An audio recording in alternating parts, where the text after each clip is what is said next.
Olá, pessoal. No vídeo de hoje, nós vamos ver a intuição do que é o vetor tangente e do que é a curvatura de uma curva. Beleza. Primeiro, eu vou só iniciar formalmente o que a gente chama de vetor tangente.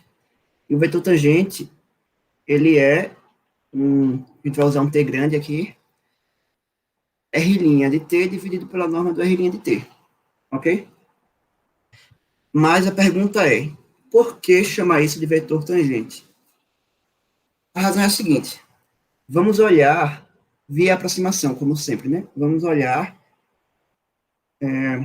secantes, beleza? Olha para o ponto RT, deixa ele fixo, e vai olhando para pontos cada vez mais próximos desse RT. Se você pegar o RT e o RT mais um H1 aqui, nós vamos ter que essa diferença vai gerar um vetor, né? Vai ser esse vetor. A diferença entre RT mais H1 menos RT vai ser um vetor secante. Vou colocar esse maiúsculo. Ok? A mesma coisa vai acontecer para o RT2, RT mais H2 menos RT. Isso vai ser outro vetor secante, que meio que está indo de um ponto da curva até o outro extremo que a gente está considerando. Vai ser um S2, digamos. Chama o primeiro de S1, o segundo de S2.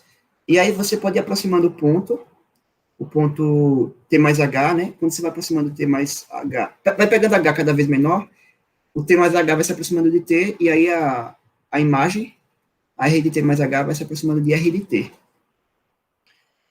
Até que, se você fosse para o infinitésimo, você teria um vetor tangente e não mais um secante. Esse é um vetor secante, sempre um vetor secante aqui. Só que se você manda esse H para zero, você vai ter um vetor tangente. Mas você vai ter um vetor tangente de comprimento zero, né? Então, isso não é interessante. Aí o que a gente faz é sempre dividir o comprimento da secante por H. Aqui você divide por H1, então você vai ter um secante normalizado, certo? Não normalizado, mas um secante com uma regularidade mais sobre o comprimento, tá? Aqui você divide por H2, e por aí vai. Por H3, por H3. Isso garante, se você vai dividindo pelo H, pelo comprimento do intervalo de parametrização, você vai garantir que isso não vai se degenerar. Ou seja, que quando você chegar no limite, que o comprimento do vetor não fique zero. Mas o limite que a gente está olhando é limite de R de T mais H menos o R de T, tudo isso dividido por H. E o H que você quer mandar para zero. Esse limite é justamente o R' de T. Por essa razão, o vetor R' de T é tangente à curva R de T. R' é tangente à curva, ou seja, a derivada é tangente à curva. Só que, e por que dividir pela norma? Porque a gente já poderia dizer que o vetor tangente é o R', né? Por que dividir pela norma?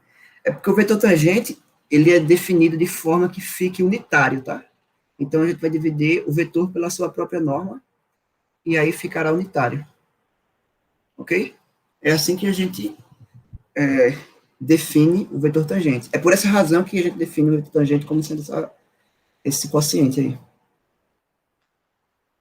Pronto. Essa é a primeira parte, vetor tangente. A segunda parte é curvatura. Nós vamos definir a curvatura como sendo a derivada do vetor tangente com respeito a um tempo, ao S, né?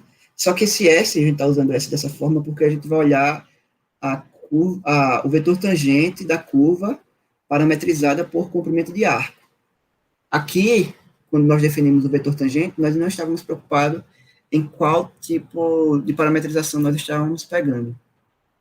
Mas quando você quer definir curvatura, você olha para a parametrização por comprimento de arco, você define a curva, você tem a curva inicial, aí você passa para a parametrização por comprimento de arco, e aí você pega o vetor tangente da parametrização por comprimento de arco.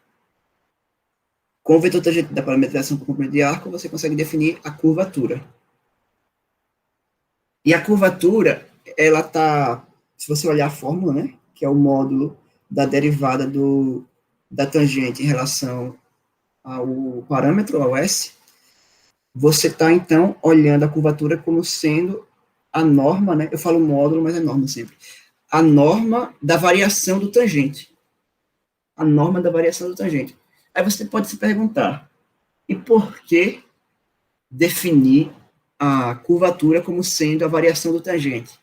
Isso faz sentido? Isso é geométrico? Isso é intuitivo? E a resposta é sim, é intuitivo. E vamos ver por quê.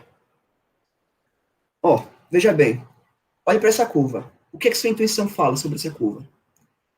Essa curva, ela está se curvando, né? Parece um trocadilho, mas é o fato, porque ela vem aqui numa direção, ela se curva, vem para outra direção, etc. e tal. Mas ela está se curvando pouco. Então, isso quer dizer que essa curvatura, a variação do vetor tangente, né? Você vai olhando aqui o vetor tangente, vetor tangente, vetor tangente. O vetor tangente varia pouco quando o traço se curva pouco, né? Então, o vetor tangente se varia pouco. No entanto, se você olhar para essa curva que é mais íngreme, né, digamos assim, ela vem numa direção, de repente já muda de direção e faz uma coisa muito louca. Essa curva, esse traço, né, essa função vetorial, ele está se curvando muito. E o que está acontecendo para se curvar muito? Preste atenção que o vetor tangente dela está mudando de direção muito rápido. Beleza? E aí você tem a variação do vetor tangente é muito rápida. Então, a curvatura mede isso, mede o quanto a curva se curva, ok? Então, essa é a intuição da curvatura. Espero que tenha ficado claro. No próximo vídeo, nós veremos como fazer contas com isso, tá? Até o próximo.